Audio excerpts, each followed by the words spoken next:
அண்ணாமலை, நான் அன்வர் பேசுகிறேன். அன்வர், என்ன திடீர்னு? அதை நம்மளை என்ன? நம்ம ஜான்சிக்கு ஒரு சின்ன பிரச்சனை. ஜான்சியா? என்ன நம்பி கூட ஏதாவது பிரச்சனையா?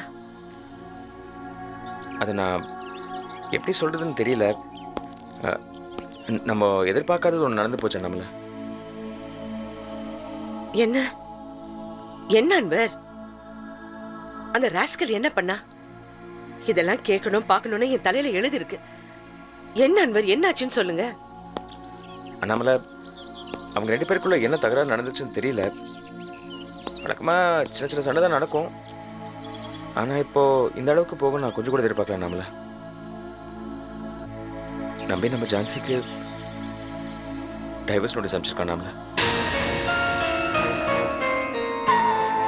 டைவர்ஸ் நோட்டீஸா? ஆமா. அவனா ஜான்சிக்கு அனுப்பிச்சிருக்கானா? வக்கீலுக்கு படிச்சிருக்கானா? பெரிய மனுஷன் ஆயிட்டானா? எப்படி தவசி என்ன எப்படி விட்டாரு? இல்ல, நம்மள தவசி சார் ஊர்ல இல்ல, அந்த தைரியத்துல தான் அவன் அப்படி செஞ்சிருக்கான் போல இருக்கு. என்ன தைரியம்? அவன் விவாகரத்து பண்ணிடுவானா? ஜான்சி என் பொண்ணு அன்வர். நான் உயிரோடு இருக்கிற வரைக்கும் இது மாதிரி எல்லாம் நடக்க விட மாட்டேன். நம்மள கோவப்படாதீங்க. கோவத்தால இப்ப எதுவும் நடக்காது. நாம நிதானமா. இல்ல அன்வர், இதை நான் சும்மா விட மாட்டேன். இப்ப ஜான்சி எங்க இருக்கா? ஜான்சி பாவம் ரொம்ப அப்செட்டா இருந்தா. நான் தான் அவளை சமாதானப்படுத்தி வீட்டுக்கு அனுப்பிச்சு வச்சேன். அந்த டைவர்ஸ் பேப்பர்ஸ் கூட இப்போ என் கையில தான் இருக்கு. சரி, நம்பி அண்ணன் வீட்டில் தான் இருப்பான். நீங்க அதை எடுத்துட்டு அங்க வாங்க, நானும் அங்க வரேன்.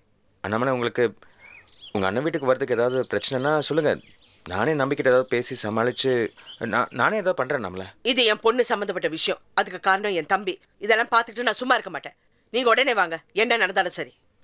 சரி அண்ணாமலை.